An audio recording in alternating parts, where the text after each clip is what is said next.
Okay, so today's video is all about LitRPG, but in the sense of why I believe fantasy readers in general should try LitRPG. I've got 10 reasons here for you today. We're going to get right into it. Otherwise, this is going to be a really long video.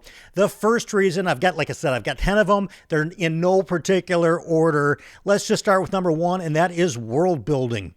The world building in LitRPG is as good or better than a good chunk of traditional fantasy that I read. They are not, constrained in something like an urban fantasy where we're dealing with, the earth and cities and things like that. No, LitRPG a lot of the times will be in a game environment, or it could be on another planet altogether. It could be sort of like that medieval trope that we get in fantasy. There's a lot of world building that goes on, but beyond just the geography of it, mountains, lakes, what have you, you also get a ton of culture in a lot of these books that, for me, I know when I started reading LitRPG, I did not expect that. I did not expect characters to show up in, find themselves in worlds that are already established with very long held beliefs and lore. It's really cool how some of these authors incorporate such a grand scope of world building. Big recommend as, one of the reasons why fantasy readers should read LitRPG. Let's get on to the number two one. So our second similarity today and why I think people who read fantasy ought to try LitRPG is that there are so many relatable protagonists. I'm going to even put forth, I think there are more relatable protagonists in LitRPG than there are even in regular fantasy. Why? Because in fantasy, we get a lot of tropes like, the son of a monarch or an archduke's, lost nephew or whatever. None of us can really relate to that. In the same sense, sometimes we'll get tropes like, the street urchin who has been trained by, the master of thieves and things of that nature. Again, not entirely relatable to us. In LitRPG, however, we tend to get protagonists that are a lot like us. One of the book series that I'm going to talk about a little bit today and that I've talked about before is called He Who Fights with Monsters. And we literally have a guy named Jason who lives in Australia who works in an office supply store that all of a sudden one day is transported into a magical realm.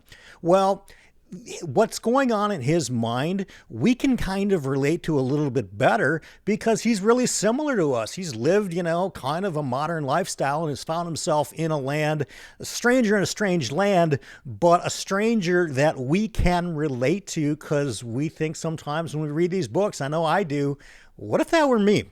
So yeah, second reason, very relatable protagonists. The third reason, absolutely high stakes and quests. Now, lately, cozy fantasy has become kind of a thing, and low stakes has been, with legends and lattes and things of that nature. But for the most part, fantasy books and, space opera, sci-fi stuff tend to have really high stakes. You get the same in LitRPG. So, if a character is transported to a different land, or perhaps they're in sort of a video game environment, generally speaking, there is a big bad that they must overcome. Now, that big bad might be an antagonist. It might just be getting back to their real world, like we have in He Who Fights with Monsters. Or it could be, Dungeon Crawler Carl trying basically to survive. Either way, the stakes are super high in LitRPG, and it's something that as fantasy readers, I know that we can get into a fantasy book and appreciate those high stakes. We get the same here. Let's move on to the fourth one. And that is an exploration of themes. And what I mean by that is that LitRPG has some very similar themes that we are accustomed to in fantasy. Things like found family, things like bravery, loyalty, good versus evil, the small versus the big. These are all themes that fantasy readers, for the most part, are very familiar with. So in LitRPG, it doesn't come as any surprise when we run into similar themes. I believe a lot of the authors, or most of the authors, maybe all the authors, I don't know, in LitRPG are fantasy readers. And they've taken those themes that they love and appreciate so much and brought them into their world of LitRPG. The themes alone, if I could think of one thing just off this list that I think that fantasy readers would really appreciate are the themes that we get in Lit RPG. And I'm telling you, some of these books have deep, really powerful themes, not just like, some game lit where, I've heard people say, well, it's just like watching a video game or reading a video game. It isn't. Some of the storylines are just unbelievably good, and the theme work will leave you thinking.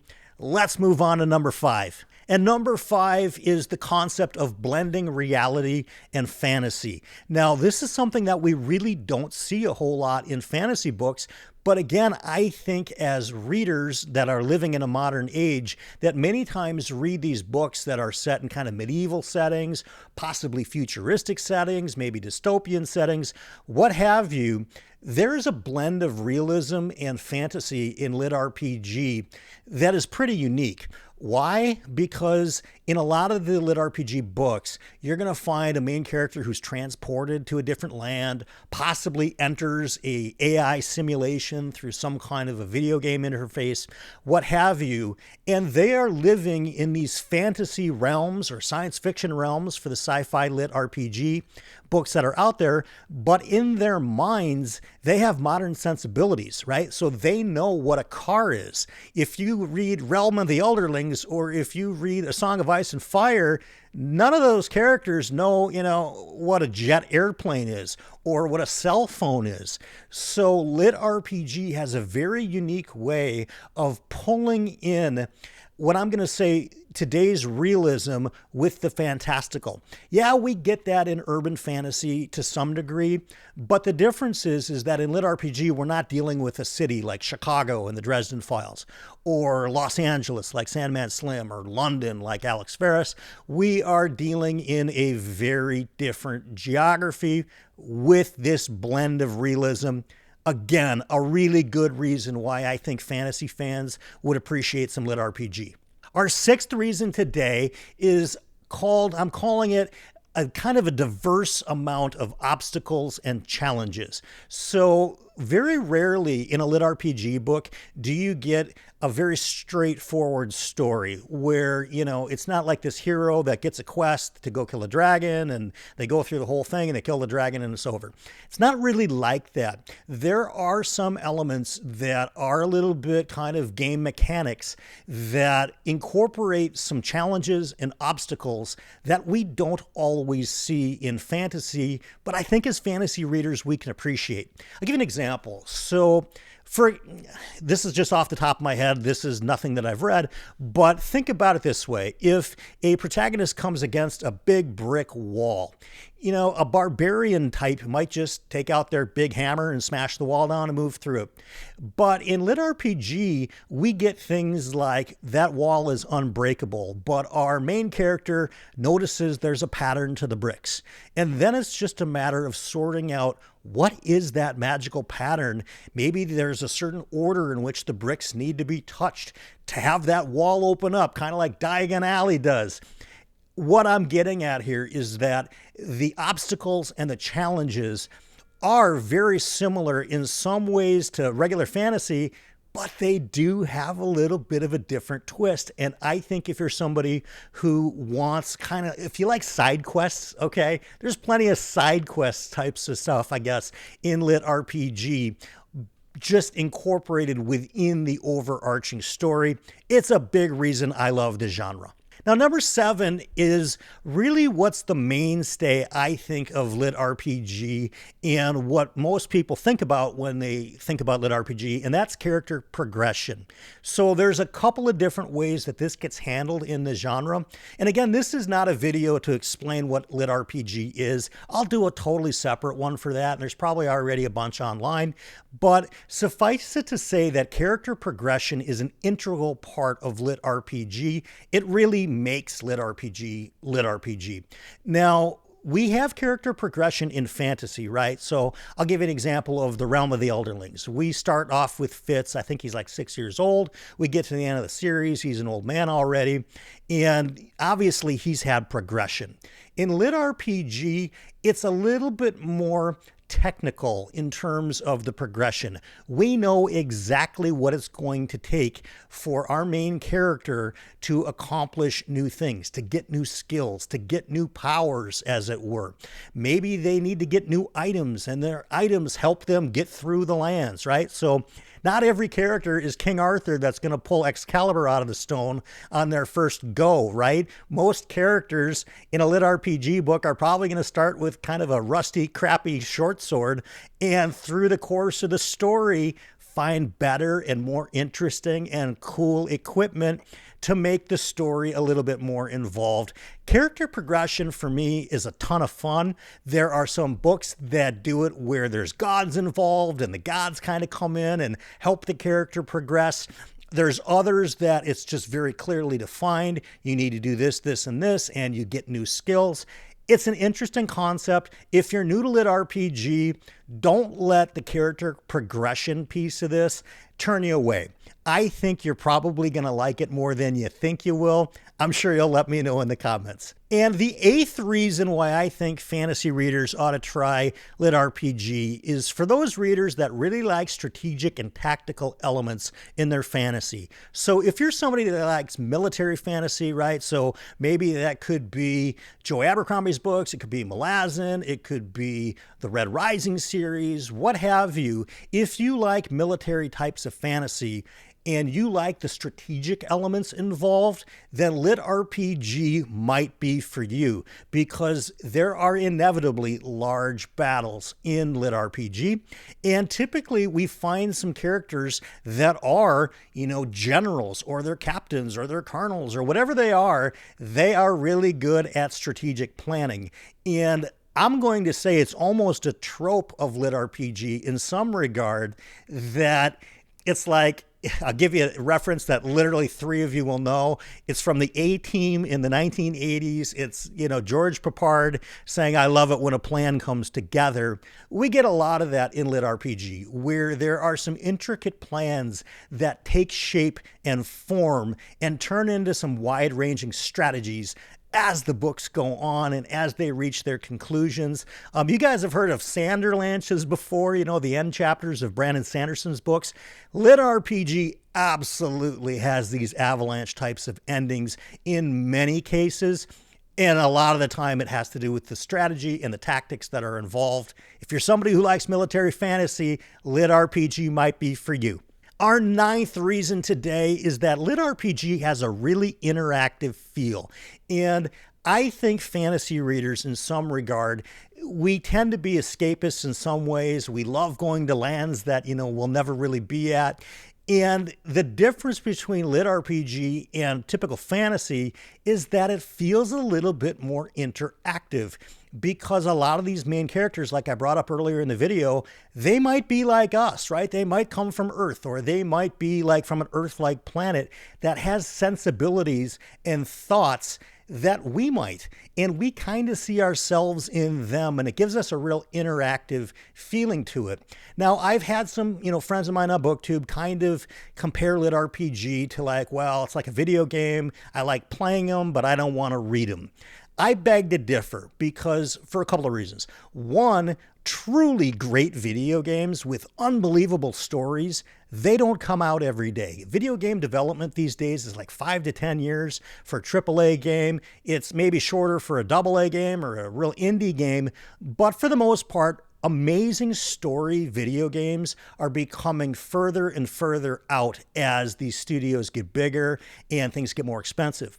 On the other hand, lit RPG, I guarantee you there's 100 books that came out this week. There are so many people that upload to web serial sites like Royal Road, and just authors are churning out the masses of lit RPG.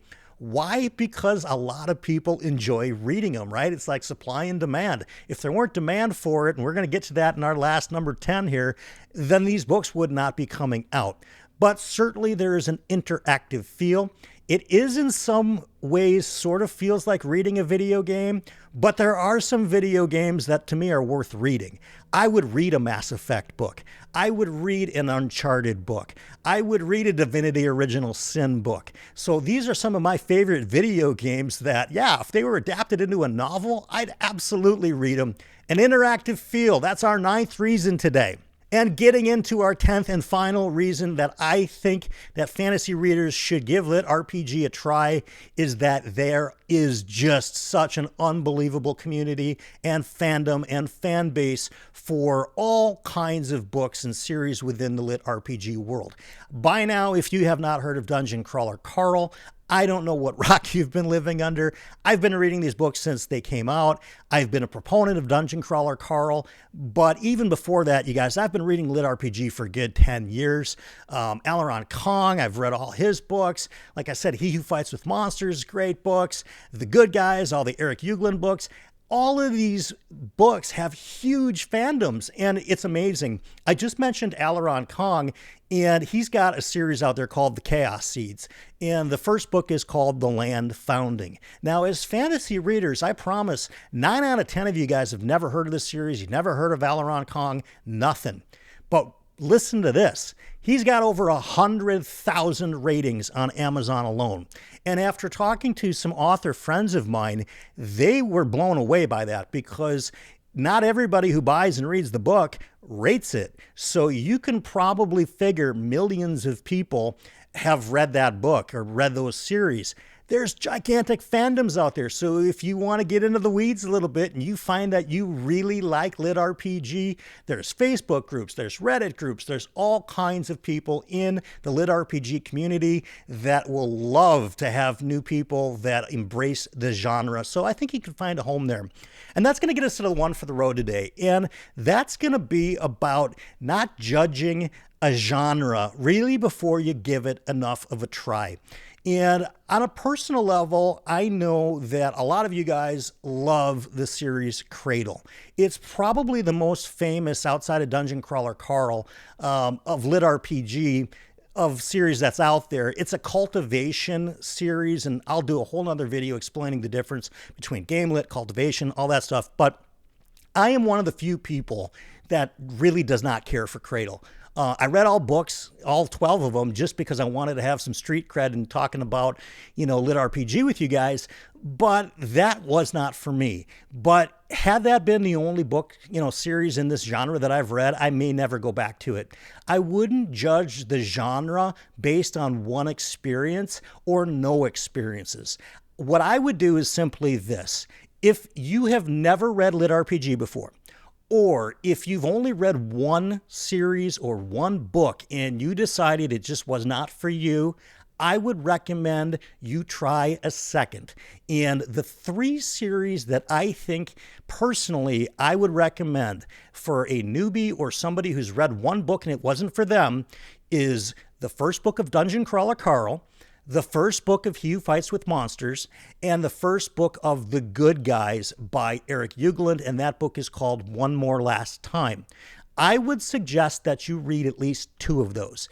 If you don't like either one of them, then the genre is probably not going to be for you. That's a bold statement, I know. There's probably some of you guys that are big LitRPG fans that hate all 3 of those, and let me know in the comments for sure if I've kind of misguided people and you've got other, things. I know a lot of you guys are going to be talking about The Wandering Inn. It's on my list, I know. But I would really give, of those 3 series, book 1s, at least 2 reads, any 2 of those 3 before you come to a judgment on whether or not you like those books. Because again, if all I ever read was Cradle, I'd have skipped the entire genre. And if you can't tell, I'm a huge passionate, that doesn't even make sense. I'm hugely passionate about LitRPG, and I want more people to read it that I'm friends with, so I have more friends to talk about it with. That's what we've got for you today. Let me know in the comments, by the way, if you are a LitRPG fan. Let me know if you have never read them before and maybe you want a little bit more advice than I was able to give here today. I will be in the comments. I'll absolutely answer as best as I can. Of course, if you've made it this far and you haven't yet subscribed to the channel, Let's do it. Come on, hit that subscribe button. Join the BellTube community. We would love to have you here. Stay positive, everybody. I'm going to send you out like we always do. I almost said it prematurely, but I'm not going to. Stay positive, everybody. And here's your fortune.